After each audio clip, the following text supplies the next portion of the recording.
السلام علیکم ورحمۃ اللہ وبرکاتہ۔ الحمد للہ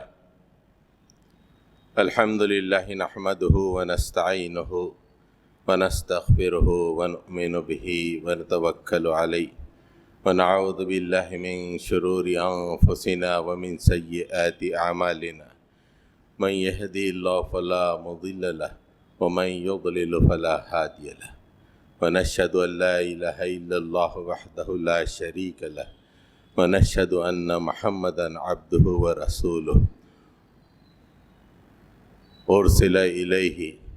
أرسل بالحق بشيرا ونذيرا وداعيا إلى الله بإذنه وسراجا منيرا اللهم صل على محمد وعلى آل محمد كما صليت على إبراهيم وعلى آل إبراهيم إنك حميد مجيد اللهم بارك على محمد وعلى آل محمد كما باركت على إبراهيم وعلى آل إبراهيم إنك حميد مجيد اما بعد۔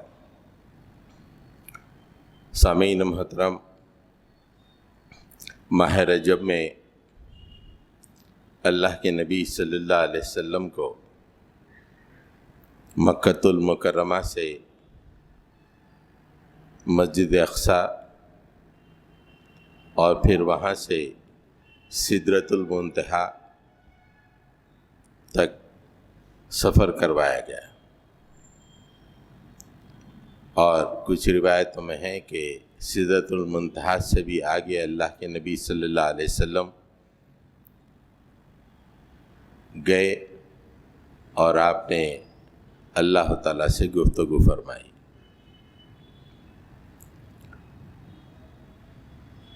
اس کو یہاں پر عام طور پر بر صغیر میں شب معراج کے نام سے جانا جاتا ہے۔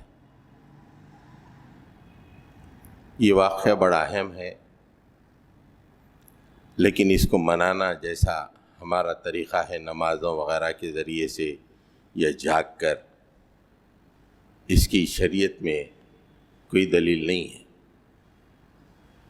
واقعہ بڑا اہم ہے۔ عام طور پہ جب قوم غلامی کا خلادہ اوڑھ لیتی ہے تو طرح طرح کی باتیں اس کے اندر داخل ہو جاتی ہیں، اور انہی باتوں کو وہ اصل سمجھ کے اس پہ عمل کرتی ہے۔ شب معراج کے سلسلے میں جو دھوم دھام ہوتی ہے، اس کے مقابلے میں ہم کو شب معراج کا میسج کیا ہے، شب معراج کن حالات میں واقع ہوئی، اور اللہ تعالیٰ نے رسول کریم صلی اللہ علیہ وسلم کو آسمانوں کی سیر کروائی، اور اس میں آپ صلی اللہ علیہ وسلم نے کیا کیا دیکھا، اور اس میں ہمارے لیے کیا سبق موجود ہے، یہ ہمارے لیے زیادہ اہم ہے۔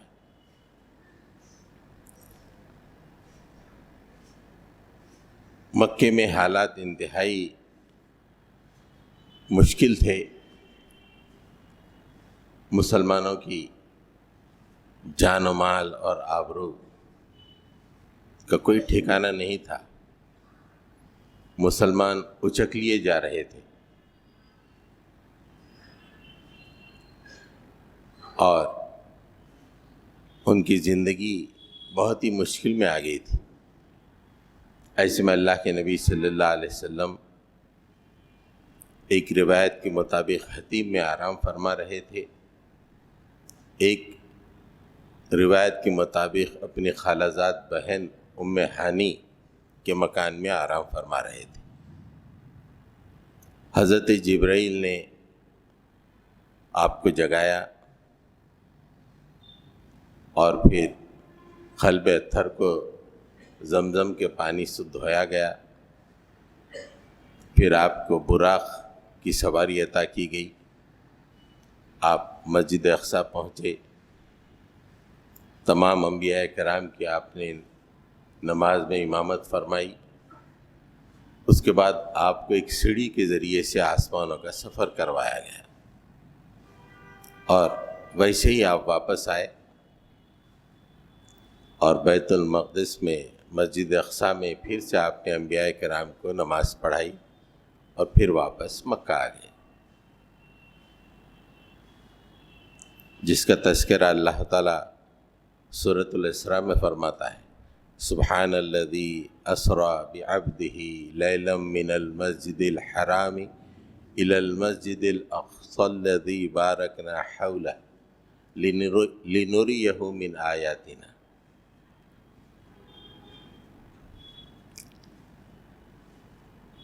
مسلم میں ایک روایت ہے، حضرت عبداللہ بن مسعود رضی اللہ تعالیٰ عنہ نے معراج کا تذکرہ کیا ہے، اور حدیث کا میں صرف آخری حصہ آپ کے سامنے بتاؤں گا، اس لیے کہ اللہ کے نبی صلی اللہ علیہ وسلم کو معراج میں 3 تحفے عطا کیے گئے، اور آج ہماری گفتگو وہ 3 تحفوں ہی پہ رہے گی، اس لیے کہ حالات انتہائی سنگین ہیں۔ ان حالات میں جو میسیج اللہ کے نبی کو آسمانوں پہ دیا گیا وہ بھی آج ہمارے لیے بہت اہم ہے۔ ہمارے حالات بھی اتنے مشکل نہیں ہیں جتنے اس زمانے میں تھے، لیکن بہرحال راحت زدہ بھی نہیں ہے، انتہائی مشکل حالات بھی نہیں ہیں، لیکن حالات صحیح بھی نہیں۔ حدیث میں یہ ہے کہ اعطی رسول اللہ صلی اللہ علیہ وسلم ثلاثہ، اللہ کے نبی صلی اللہ علیہ وسلم، اس سے پہلے معراج کے واقعے کا ذکر ہے، رسول اللہ صلی اللہ علیہ وسلم کو 3 تحفے دیے گئے، 3 باتیں عطا کی گئیں۔ اوتیہ صلوات الخمس، 5 وقت کی نمازیں عطا کی گئیں۔ وَأُوتِيَ خواتیم سورۃ البقرہ، سورہ بقرہ کی آخری 2 آیتیں عطا کی گئیں۔ وَغُفِرَ لِمَن لَّمْ يُشْرِكْ بِاللَّهِ مِنْ أُمَّتِهِ شَيْئًا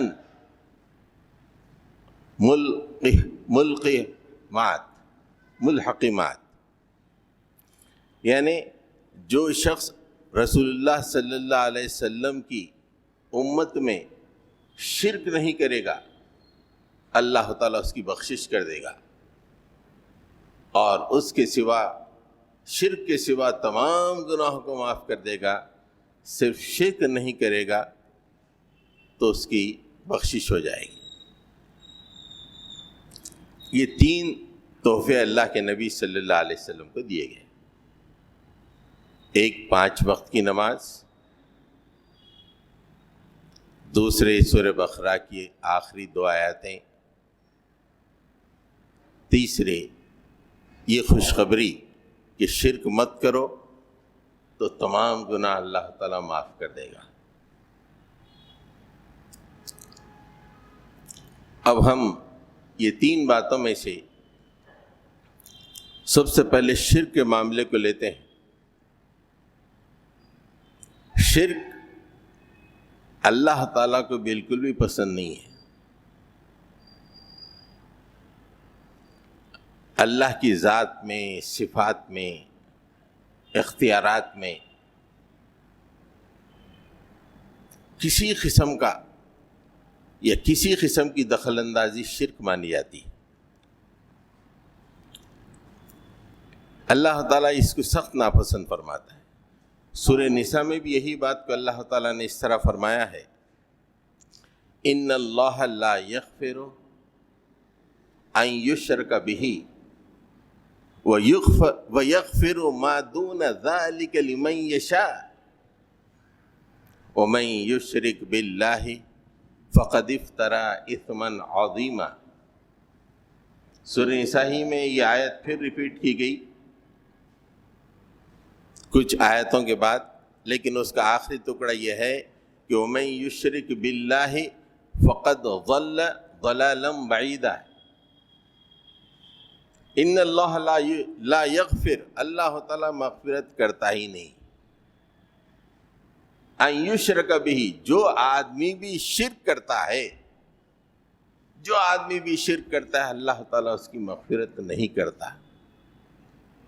وَيَغْفِرُ مَا دُونَ ذَلِكَ لِمَن يَشَاءُ، اس کے سوا جیسے بڑے گناہ ہیں جس کے لیے چاہتا ہے، جو چاہتا ہے اللہ تعالیٰ معاف کر دیتا ہے۔ صرف ایک ہی بات اللہ تعالیٰ کو جو ناپسند ہے وہ شرک ہے، اس کے سوا اللہ تعالیٰ تمام گناہوں کو معاف کر دے گا۔ لمن یشاء، وہ جو چاہے اور جن گناہوں کو چاہے معاف کر دے گا۔ جو کوئی شرک کرتا ہے دراصل وہ بہت بڑے جھوٹ کا بہتان اٹھاتا ہے، اور دوسری آیت میں ہے کہ بہت گمراہی ہے، بہت بڑی گمراہی ہے شرک کرنا۔ تو شرک یہ ہے کہ اللہ تعالیٰ کی ذات اور اللہ تعالیٰ کی صفات اور اللہ تعالیٰ کے اختیارات میں کسی اور کو شریک کرنا۔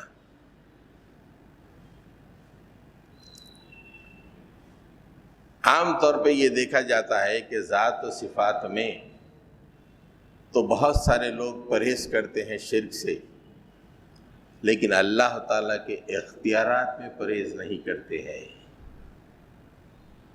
ہم تمام کے تمام الا ماشاءاللہ اس میں شامل ہیں۔ اللہ تعالیٰ نے ایمان دے کر ہمارا اختیار چھین لیا ہے۔ ایمان کی دولت کا مطلب یہ ہے کہ ہمارا اختیار نہیں ہے۔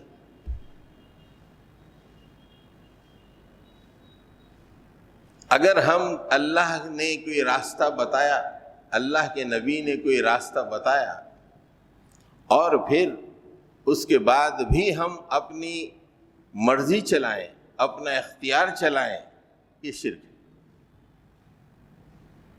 صرف درگاہوں ہی پہ ہی جانا شرک نہیں ہے، بتوں ہی کے پاس جانا شرک نہیں ہے۔ اللہ اور اس کے رسول نے جو چوکھٹا بنا دیا ہے ہماری زندگی کے لیے، اس میں اپنے اختیار کا استعمال، اس کو جو ہے وہ بھی شرک ہے۔ آج کیا ہو رہا ہے؟ ہم اللہ اور اس کے رسول کے مقابلے میں اپنے اختیارات کو چلاتے ہیں، اپنی زندگی میں منمانی کرتے ہیں۔ زندگی میری، پیسہ میرا، میں اپنی زندگی کا فیصلہ کروں گا، معاملہ کروں گا، شادیاں میں کروں گا، اللہ اور اس کے رسول کچھ کہتے چلے جائیں، شادیاں میری مرضی سے ہوں گی، میرا گھر اللہ اور اس کے رسول کے مطابق نہیں، میری مرضی کے مطابق بنایا سجایا جائے گا۔ میں جاب کروں اللہ اور اس کے رسول کی احکام کے مطابق نہیں، بلکہ میں اپنے اختیار سے نوکری کروں گا۔ اللہ اور اس کے رسول نے سود کو حرام کیا ہے، مجھے کوئی فکر نہیں ہے، میں بینک میں بھی کام کروں گا، مجھے کوئی فکر نہیں ہے، بینک کا سود لے کے کاروبار کروں گا۔ یہاں اپنے اختیار کو، اس کے لیے بہانے بہت ہو سکتے ہیں۔ آج کے زمانے میں ہو سکتا ہے کیا بھئی فلاں ہو سکتا ہے، یہ بہانے دنیا میں چل جائیں گے اپنی بات کو منانے کے لیے، لیکن کیا یہ باتیں اللہ کے پاس چلیں گی؟ نہیں چل سکتی۔ تو یہ جو خدا، ایک دوسرا خدا ہے جو اللہ اور اس کے رسول کے احکامات اور احکامات میں ہمارے اپنے اختیار کو لاگو کرتا ہے، اس کو کہتے ہیں نفس، ہوا۔ اس کو بھی اللہ تعالیٰ نے ایک مقام پہ خدا قرار دیا ہے، نفس کو۔ خواہش نفس کو. افرأیت من اتخذ الہہ ہوا، اے نبی کیا تم نے اس شخص کو دیکھا جس نے اپنی خواہش نفس کو اپنا خدا بنا لیا؟ خواہش نفس کو اپنا خدا بنا لیا. افانت تکون علیہ وکیلا، کیا آپ ایسے آدمی کی ذمہ داری لے لیں گے جو پوری زندگی اللہ کے اختیار اپنی زندگی میں چلنے نہیں دیا؟ زبانی مسلمان تو رہا، لوگ بھی مسلمان کہتے رہے، لیکن کبھی اپنی زندگی میں اللہ اور اس کے رسول کے اختیار کو چلنے نہیں دیا، پورا اپنا ہی اختیار چلایا. اپنے خواہش نفس کے اس نے پوری زندگی میں خدا بنائے رکھا. کیا نبی ایسے آدمی کی ذمہ داری آپ لیں گے؟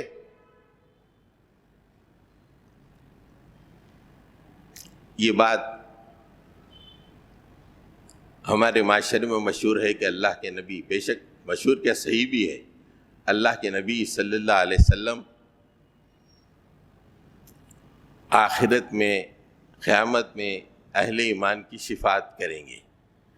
یہ بات ہے، یقیناً ہے، لیکن اس شفاعت کو اس آیت کی روشنی میں دیکھیے، جس نے اپنی خواہش نفس کو اپنا خدا بنا لیا، کیا اے نبی آپ ایسے شخص کی ذمہ داری لیں گے؟ افانت تکون علیہ وکیلا، ایسے شخص کی شفاعت اللہ کے نبی کی ذمہ داری ہے قیامت میں، جس نے پوری زندگی اپنے خواہش نفس کو خدا بنا کے چلایا. شرک کا بس یہی معاملہ ہے کہ ہمارے پاس سے درگاہوں کو نہیں جائے، بڑا موحد آدمی ہے. نہیں، زندگی میں دیکھا جائے گا کہ اس نے اللہ اس کے نبی کے اختیارات کو مانا یا اپنے نفس کی خواہشات کو چلایا.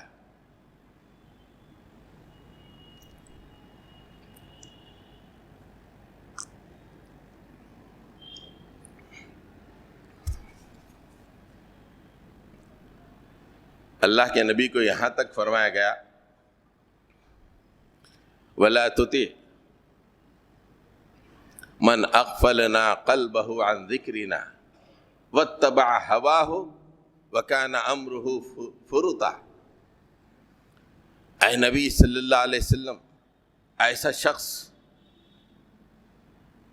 جو اپنے خواہش نفس کو خدا بنایا ہوا ہے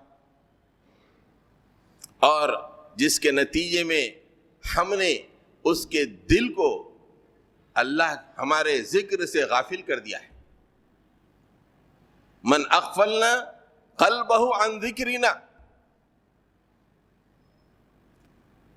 اس کے قلب کو اللہ کے ذکر سے ہم نے غافل کر دیا ہے، اور واتبع ہوا، ہمیشہ اپنی خواہش نفس کی پیروی میں زندگی گزار رہا ہے، اور زندگی میں اس کے فیصلے حد سے گزرے ہوئے ہیں. دل پہ ہاتھ رکھ لیں ہم تمام اور غور کریں کہ ہمارا دل اللہ کے ذکر سے کتنا لبریز ہے، یا ہم لوگ اللہ کے ذکر سے غافل ہیں. کتنی دفعہ صبح شام ہم اللہ کا ذکر کرتے ہیں، بازاروں میں چلتے پھرتے ہم اللہ کا ذکر کرتے ہیں جو کہ اللہ کے نبی کی سنت ہے. خرید و فروخت کرتے ہوئے ہم اللہ کا ذکر کریں، کبھی ہم نے کیا؟ نوکری کرتے ہوئے ہم اللہ کا ذکر کرتے ہیں، کبھی ہم نے کیا؟ اللہ نے کہا کہ ایسے لوگوں کے دل کو ہم نے میرے ذکر سے غافل کر دیا ہے. یہ وہ لوگ ہیں جو اپنے خواہش نفس کا اپنا خدا بنائے ہوئے. ایسے آدمی کی تم آپ اتباع مت کیجیے، ان کی بات مت مانیے. اس کا ہر فیصلہ زندگی میں حد سے گزرا ہوا ہے. وہ شادیوں کا فیصلہ ہو، یہ مکانات بنانے کا فیصلہ ہو، زندگی گزارنے کا فیصلہ ہو، ہر فیصلہ اللہ اور اس کے رسول کے فیصلوں کے مغایر اور حد سے گزرا ہوا. شرک بڑی باریک چیز ہے. نفس اگر خدا بن جائے، اجتماعات ہو سکتے ہیں، زبان پہ اقامت دین ہو سکتا ہے، زبان پہ 6 باتیں ہو سکتی ہیں، زبان پہ توحید ہو سکتی ہے، لیکن زندگی دیکھا جائے خواہش نفس وہاں پہ خدا بنا ہوا ہے یا نہیں؟ معراج کا سب سے بڑا پیغام یہ ہے کہ مسلمانوں، تمہاری خواہش نفس اللہ کے سامنے جھکی ہوئی ہے یا نہیں ہے؟ اگر نہیں ہے تو توبہ کرو اور جھکا لو اللہ اور اس کے رسول کے آگے۔ یہ معراج کا پیغام ہے۔ اس سے کہ اللہ کے نبی صلی اللہ علیہ وسلم سے کہا گیا کہ آج کی رات ہم تمہیں تحفہ دے رہے ہیں کہ آپ کی امت میں سے جو بھی آدمی شرک نہیں کرے گا ہم تمام گناہوں کو معاف کر دیں گے۔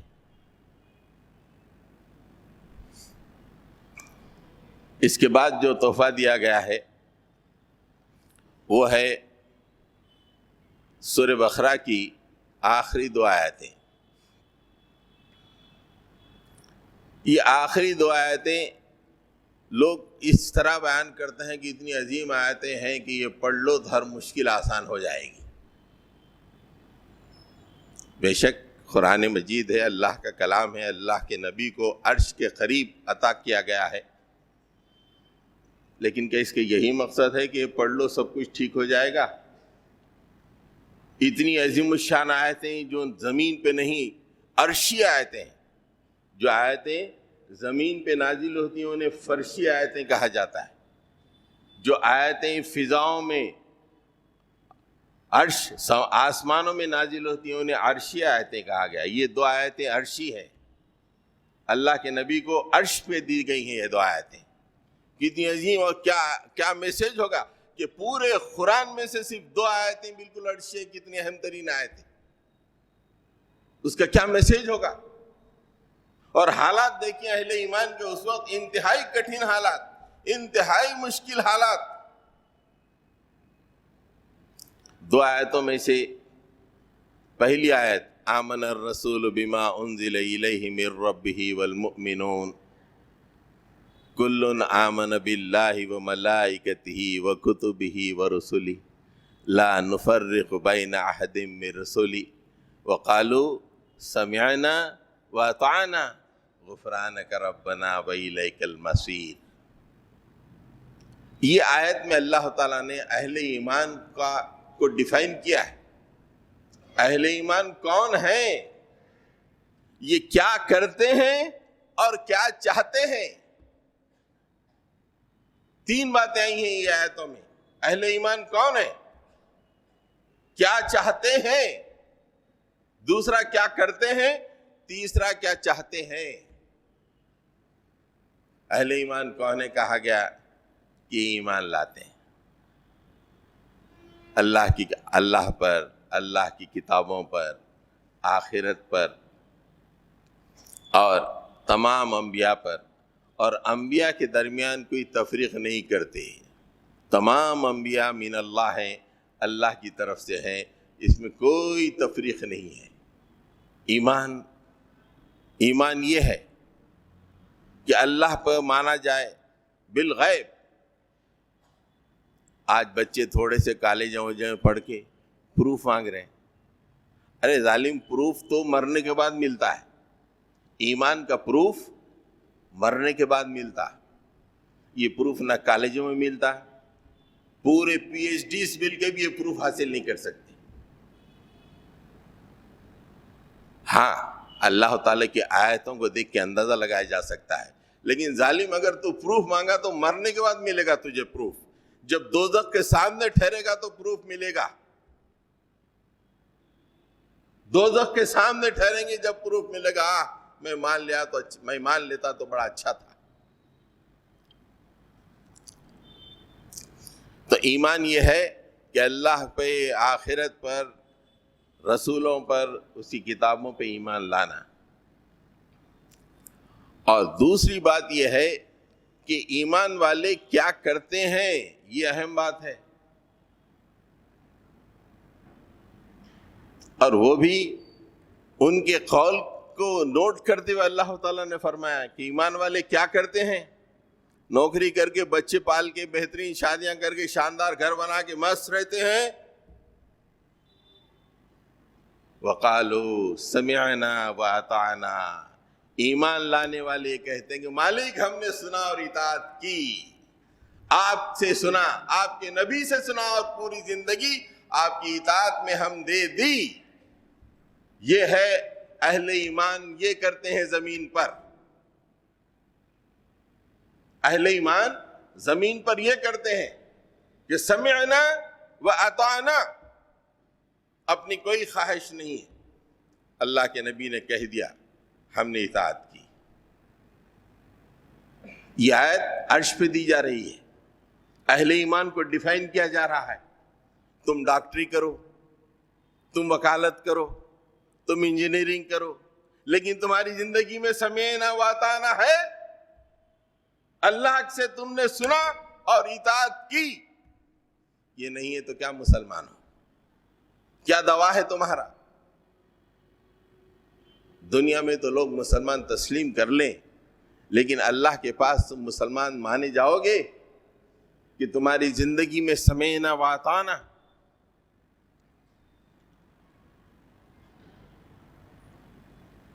انما كان قول المؤمنين اذا دعوا الى الله ورسوله ليحكم بينهم ان يقولوا سمعنا واطعنا واولئك هم المفلحون.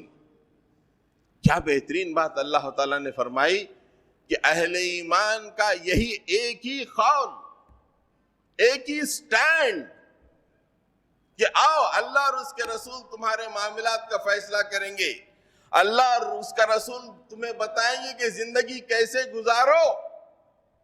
ایک کوڈ آف لائف اگر تمہیں دے تو مومن کا کیا معاملہ ہونا چاہیے، کیا سٹینڈ؟ ایک ہی سٹینڈ، سمعنا و اطعنا، ہم نے سنا اور ہم نے اطاعت کی. زندگی کے ہر مرحلے میں سننا، اللہ کے نبی نے جو فرمایا، اللہ نے جو فرمایا اس پہ اطاعت، اپنا کوئی خواہش نہیں. اہل ایمان کا ڈیفینیشن معراج میں دیا جا رہا ہے، اور معراج منانے والوں کی زندگی میں سمعنا و اطعنا دور تک دکھائی نہیں دیتا ہے. سمعنا و اطعنا دور دور تک ہمارے سفر ہو رہے ہیں، لیکن زندگی سمعنا و اطعنا سے نکلی ہوئی. زندگی کے ہر مرحلے میں سمعنا و اطعنا. ایک اور جگہ فرمایا، ہم یہ سمجھتے ہیں کہ ایمان ہمارا شاید خالی لا الہ الا اللہ محمد رسول اللہ کہہ دینے سے ہم مسلمان ہو جائیں گے اور جو چاہے وہ کریں گے. یہ بہت بڑی غلط فہمی ہے. صحیح معاملہ کیا ہے؟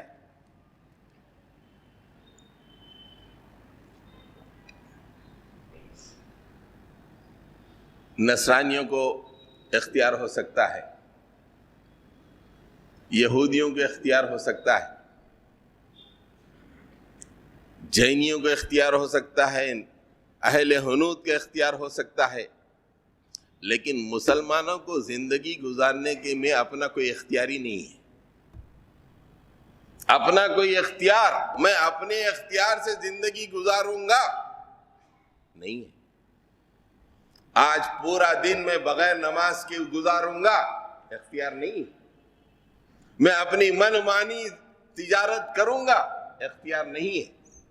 میں اپنے حساب سے شادیاں کروں گا، اختیار نہیں ہے. وَمَا كَانَ لِمُؤْمِنٍ وَلَا مُؤْمِنَةٍ إِذَا قَضَى اللَّهُ وَرَسُولُهُ أَمْرًا أَن يَكُونَ لَهُمُ الْخِيَرَةُ مِنْ أَمْرِهِمْ وَمَنْ يَعْصِ اللَّهَ وَرَسُولَهُ فَقَدْ ضَلَّ ضَلَالًا مُبِينًا. کسی مومن مرد اور کسی مومن عورت کے لیے یہ اختیار ہی نہیں ہے. No option. مومن مرد اور مومن عورت کے لیے اختیار ہی نہیں ہے کہ اللہ اور اس کے رسول کسی معاملے میں فیصلہ کر دے تو وہ اپنی طرف سے کوئی اختیار چلائے. یہ اختیار ہی نہیں. ایمان کا مطلب اپنے آپشنز کو ختم کرنا ہے. میں ریڈیو کی طرح بزنس کروں نہیں ہو سکتا. میں نصرانی کی طرح زندگی گزاروں نہیں ہو سکتا. اللہ اس کے رسول نے ایک شریعت کا ایک چوکھٹا ہمارے لیے لگا دیا ہے، اور ہمارا اختیار ان تمام معاملات میں ختم ہے، کوئی اختیار نہیں ہے ہمارا۔ اور معراج کا پیغام یہی ہے، مسلمانوں تم اپنے آپ کو مسلمان کہتے ہو، بتاؤ سمعنا و اطعنا کی صفت تمہارے اندر ہے؟ غفرانک ربنا و الیک المصیر، مالک ہم تجھ سے مغفرت چاہتے ہیں۔ چاہتے کیا ہیں مالک؟ نہ بلڈنگ چاہتے ہیں، نہ خوشحال زندگی چاہتے ہیں مالک، نہ نرم نرم بستر چاہتے ہیں مالک، صرف ہم کو چاہیے تیری مغفرت۔ یہ سب کچھ مل جائے، تیری مغفرت نہ ملے بہت ہی برا معاملہ ہوگا میرے مولا۔ تو جو پہلی آیت جو معراج کے موقع پہ دی گئی، اس میں اہل ایمان کو ڈیفائن کیا گیا کہ ان کا ایمان کیا ہے، پھر وہ کیا کرتے ہیں دنیا میں، اور پھر چاہتے کیا ہے۔ یہ صرف مغفرت چاہتے ہیں۔ آج ہمارا معاملہ ایسا ہے، مغفرت آخری ہے، 100 کی لسٹ میں سب سے آخری مغفرت، گھر بھی ہونا، بچے امریکہ میں بھی ہونا، شاندار چلنا، شاندار بھی ایک دم گرینڈ ہونا، سب ہونا مالک، آخر میں مغفرت بھی ہونا۔ لیکن معراج کی رات میں جو آیت دی ہے کہتی ہے کہ اونلی ون تھنگ مسلمان وانٹس، ایک ہی چیز مومن چاہتا ہے، وہ ہے مغفرت، اور کچھ نہیں۔ لا یکلف اللہ نفسا الا وسعها لها ما کسبت وعلیہا ما اکتسبت۔ اللہ تعالیٰ کسی پہ اس کی قدرت سے زیادہ بوجھ نہیں ڈالتا۔ قدرت یہ اپنی طرف سے نہیں ہے، میری قدرت میں ڈیسائیڈ نہیں کرتا، یہ اللہ تعالیٰ ڈیسائیڈ کرتے ہیں۔ ایک 25 سال کا نوجوان صبح اٹھ کر ورزش وغیرہ کرے، اس کی قدرت الگ ہوتی ہے۔ وہی 25 سال کا نوجوان سوتا رہے، اس کی قدرت الگ ہوتی ہے۔ قدرت جو ہے بندے ڈیسائیڈ نہیں کرتے، قدرت اللہ کی طرف سے ہے۔ اللہ تعالیٰ کسی پہ بھی اس کی قدرت سے زیادہ بوجھ نہیں ڈالتا۔ ہاں، اگر ہماری چیخیں نکل رہی ہیں تو مطلب یہ ہے کہ ہماری قدرت کو ہم نے جو ہے اس پہ بادل، ہماری قدرت پہ بادل آ گئے ہیں، یا اس کو زنگ لگ گیا ہے، اس لیے ہماری چیخیں نکل رہی ہیں۔ صحابہ کرام رضوان اللہ تعالیٰ علیہ مجمعین کو پکڑ کر مارا جاتا تھا، ریک ذرہ پہ گھسیٹا جاتا تھا، احد احد احد۔ اب خالی ایک اخبار کی خبر دیکھتے ہی ہم پہ حالت ایسی طاری ہو جاتی ہے، انتہائی مایوس۔ تو قدرت اللہ کی طرف سے ہے۔ جب اس قدرت پہ بادل آ جاتے ہیں دنیا کے، یہ دنیاوی زنگ لگ جاتا ہے، تو لوگوں کی چیخیں نکل جاتی ہیں۔ آج ہماری چیخیں اس لیے نکل رہی ہیں کہ اللہ نے جو قدرت دی ہے اس پہ دنیا کا زنگ ہم نے چڑھا دیا ہے، اس لیے ہماری چیخیں نکل رہی ہیں۔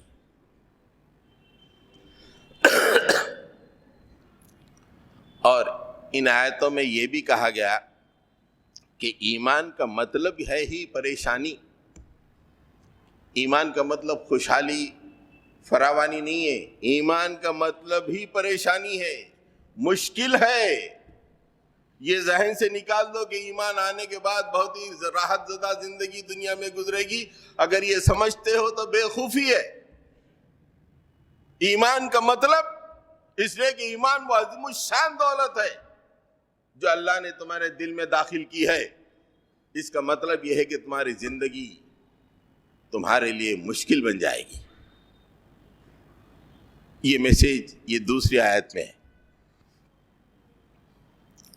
ربنا ولا تحمل علینا اسرا کما حملتہ علی الذین من قبلنا، اے اللہ ہم پہ وہ بوجھ مت ڈال جو ہم سے پہلے والوں پہ تو نے بوجھ ڈالے ہیں۔ پہلے والے ایمان لائے، ان کو آروں سے چیر دیا گیا، ان کے گوشت کو ہڈیوں سے نکال دیا گیا۔ مالک ایسا بوجھ مت ڈال دے، یہ ایمان کا راستہ سنگلاخ راستہ ہے میرے مولا، یہ راستہ گل و بہار کا راستہ نہیں ہے، ہم غلط سمجھ رہے ہیں، یہ گل و بہار کا راستہ ہے، ایمان کا راستہ تو انتہائی سنگلاخ راستہ ہے۔ ابھی جو حالات ہیں یہ ایمان کے عین مطابق ہے، یہ حالات جو ایمان والا ہیں اس کو خوشی خوشی جھیل لیتے ہیں۔ ربنا ولا تحملنا ما لا طاقت لنا به، مالک ہم پہ ایسا بوجھ نہ ڈال جس کو سہارنے کی، جس کو برداشت کرنے کی ہمیں طاقت نہیں ہے میرے مولا، بس اتنا ہی ہم پہ بوجھ ڈال۔ تو ایمان کا مطلب یہ ہے دوستو، یہ ہمارے ذہن میں بیٹھنا چاہیے، اور یہ میسیج ان آیتوں میں اہل ایمان کی دعا کے ذریعے سے واضح کیا گیا کہ ایمان پہ تمہارا ہی نہیں، تم سے پہلے والوں کو بھی آزمایا گیا، تم سے پہلے والوں کو بھی مصیبتیں آئیں اور تم پہ بھی آئیں گی۔ یہ میسیج معراج کا سورہ عنکبوت کی پہلی آیتوں میں اگر آپ دیکھیں یہی بات ہے، احسب الناس ان یترکوا ان یقولوا آمنا، ارے کیا لوگوں نے یہ سمجھ لیا ہے کہ وہ چھوڑ دیے جائیں گے بس اتنا کہنے پر کہ آمنا، میں ایمان لا لیا ہوں؟ احسب الناس، کیا انسانوں نے یہ سمجھ رکھا ہے ان یترکوا، وہ چھوڑ دیے جائیں گے، ان یقولوا آمنا، اتنا کہنے پر کہ میں ایمان لایا، میں وسیم ہوں، میں رحیم ہوں، میں کریم ہوں، مسلمان ہوں، چھوڑ دیے جاؤ گے؟ فہم لا یفتنون، انہیں آزمایا نہیں جائے گا کہ یوں ہی چھوڑ دیے جاؤ گے کہ شادیاں مناؤ، گرینڈ ولیمے کرو، 10 20 چیزوں کا مینو بناؤ، اس لیے چھوڑ دیے جاؤ گے؟ تمہیں آزمایا نہیں جائے گا؟ اس کو اللہ تعالیٰ نے فرمایا کہ وَلَقَدْ فَتَنَّ الَّذِينَ مِنْ قَبْلِهِمْ وَلَيَعْلَمَنَّ اللَّهُ الَّذِينَ صَدَقُوا وَلَيَعْلَمَنَّ الْكَاذِبِينَ، اللہ تعالیٰ نے تم سے پہلے والوں کو بھی آزمایا ہے، تم سے پہلے والوں کو بھی آزمایا ہے جنہوں نے ایمان کا دعویٰ کیا تھا، تاکہ اللہ تعالیٰ یہ دیکھنا چاہتا ہے کہ تمہارے ایمان کے دعوے میں سچے کون ہیں، جھوٹے کون ہیں۔ یہ ایگزامینیشن چلے گا، یوگی آ گیا، یہ ایگزامینیشن ہے ایمان کا، تم میں سچا کون ہے، تم میں جھوٹا کون ہے۔ مودی آیا، یہ ایمان کا ایگزامینیشن ہے، سچا کون ہے، جھوٹا کون ہے۔ جب فرعون آیا تھا، جب بھی ایگزام تھا کہ سچا مومن کون ہے، جھوٹا مومن کون ہے۔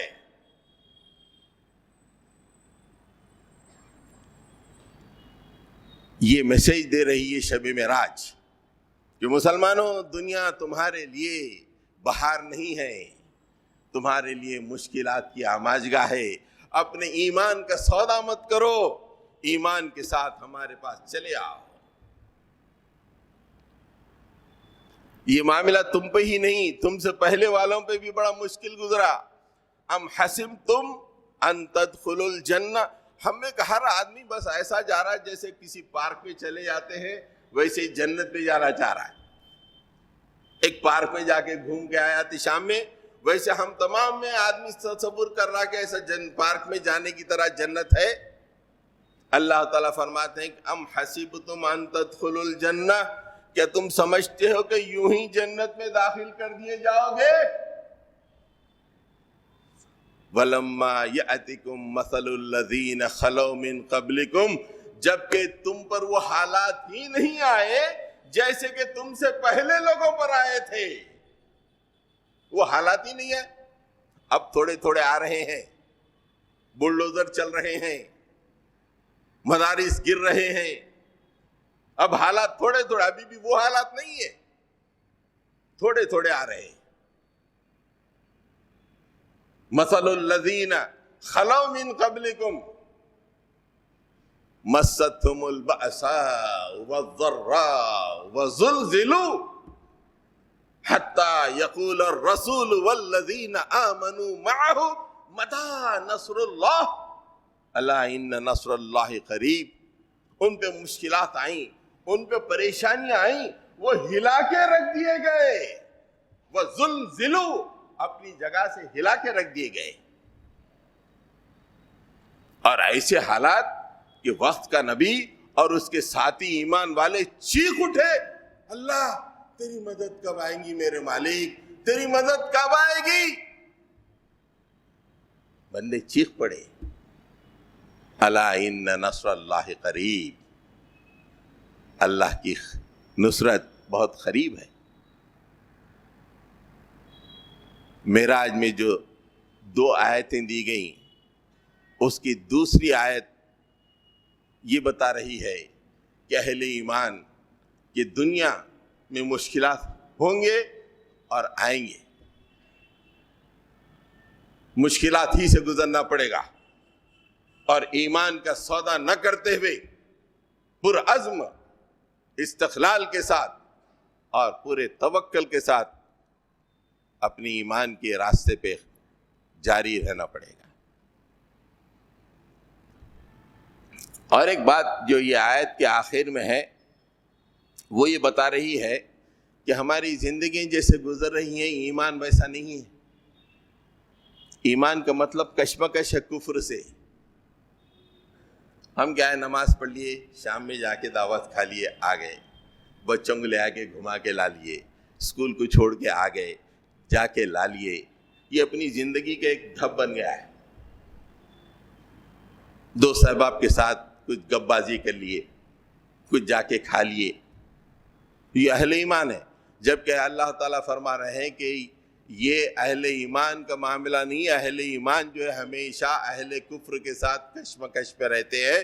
اس لیے آیت کے آخری حصے میں فرمایا وَانصُرْنَا عَلَى الْقَوْمِ الْكَافِرِينَ، اے اللہ کافروں پہ ہماری نصرت فرما، ہماری مدد فرما.